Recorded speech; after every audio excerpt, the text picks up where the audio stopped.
ഹമാസിന്റെ മുതിർന്ന കമാൻഡർ അല്ലെങ്കിൽ നേതാവായിട്ടുള്ള ഇസ്മായിൽ ഹനിയയുടെ മരുമകളുടെ ഒരു പ്രതികരണം വരുന്നുണ്ട്. ഇസ്രായേൽ പരാജയപ്പെടുമെന്നും ഹസീം മരിച്ചിട്ടില്ല എന്നും ജീവിച്ചിരിക്കുകയാണെന്നും അവർ പറയുകയാണ്. ഭർത്താവിന്റെ പെരുന്നാൾ സ്വർഗത്തിലാണ് എന്ന് പറഞ്ഞ അവർ എല്ലാ രക്തസാക്ഷികൾക്കും ആശംസകൾ അറിയിക്കുകയും ചെയ്തു. ഞങ്ങൾ ദൈവത്തിന്റെ സൃഷ്ടികളാണെന്നും ഞാൻ നിങ്ങളെ ദൈവത്തിന് സമർപ്പിക്കുകയാണെന്നും വികാരധീരയായി പറഞ്ഞ അവർ പ്രശ്നങ്ങളിൽ ദൈവം തനിക്ക് കൂട്ടാവുമെന്നും വ്യക്തമാക്കിയിട്ടുണ്ട്. തന്റെ ഭർത്താവിനും മക്കൾക്കും ബന്ധുക്കൾക്കും അവസാന യാത്ര പറയുന്ന നേരത്തായിരുന്നു ഇവരുടെ ഈ പ്രതികരണം വരുന്നത്. പെരുന്നാൾ ദിനത്തിൽ ഗസ സിറ്റിക്ക് വടക്ക് പടിഞ്ഞാറുള്ള ഷാത്തി അഭയാർത്ഥി ക്യാമ്പിൽ ഇസ്രായേൽ സൈന്യം നടത്തിയ വ്യോമാക്രമണത്തിലാണ് ഇസ്മായിൽ ഹനിയയുടെ മക്കളും പേരക്കുട്ടികളും കൊല്ലപ്പെട്ടത്. കുടുംബം സഞ്ചരിച്ച വാഹനത്തിന് നേരെ വ്യോമാക്രമണം നടത്തുകയായിരുന്നു. ഹനിയയുടെ മക്കളായ ഹസീം, അമീർ, മുഹമ്മദ് എന്നിവരും പേരക്കുട്ടികളുമാണ് വധിക്കപ്പെട്ടത്. മക്കളുടെ രക്തസാക്ഷിത്വത്തിന്റെ പേരിൽ അഭിമാനിക്കുന്നുവെന്നാണ് ഹനിയയുടെ പ്രതികരണം വന്നത്.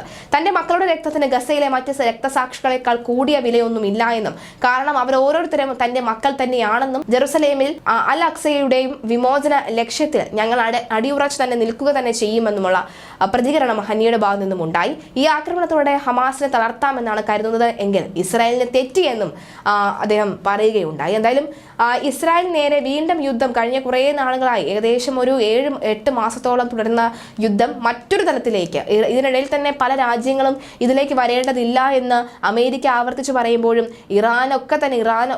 ഇറാനും മറ്റ് രാജ്യങ്ങളും ഒക്കെ തന്നെ ഈ ഒരു യുദ്ധത്തിലേക്ക് ഇറങ്ങുന്ന ഒരു സാഹചര്യം ഉണ്ടായിരുന്നു. ചൈന അടക്കമുള്ളവർ പല രീതിയിൽ ഈ ഒരു യുദ്ധത്തിൽ ഇറങ്ങുന്ന സാഹചര്യത്തിന്റെ ഒരു വക്കോളം എത്തിയിരുന്നു. പക്ഷെ അപ്പോഴും അമേരിക്ക പറഞ്ഞത് മറ്റ് രാജ്യങ്ങൾ ഇടപെടരുത് എന്നാണ്. എന്നാൽ ഇറാൻ ഇപ്പോൾ ഇതാ പൂർണ്ണമായും ഒരു ആക്രമണത്തിലേക്ക് കാര്യങ്ങൾ നീക്കുന്നു എന്ന് തന്നെയാണ് വ്യക്തമാകുന്നത്. ഇറാനിലെ ഹൂതി വിമതരടക്കമുള്ളവർ ചെങ്കടലിൽ പ്രതിരോധം തീർക്കാൻ തുടങ്ങിയിട്ട് നാളുകൾ ഏറെ ആവുകയുണ്ടായിരുന്നു. അപ്പോഴും വലിയ രീതിയിൽ ചർച്ചകൾ ഉണ്ടായിരുന്നു. ഒരു ചെറിയ വിഭാഗം എങ്ങനെ ഇസ്രായേലിനെ പേടിപ്പിക്കുന്നു, അല്ലെങ്കിൽ ഇസ്രായേലിനെ മാത്രമല്ല ലോകരാജ്യങ്ങളെ എങ്ങനെ പേടിപ്പിക്കുന്നു അടക്കമുള്ള ചോദ്യങ്ങൾ ഉണ്ടായിരുന്നു.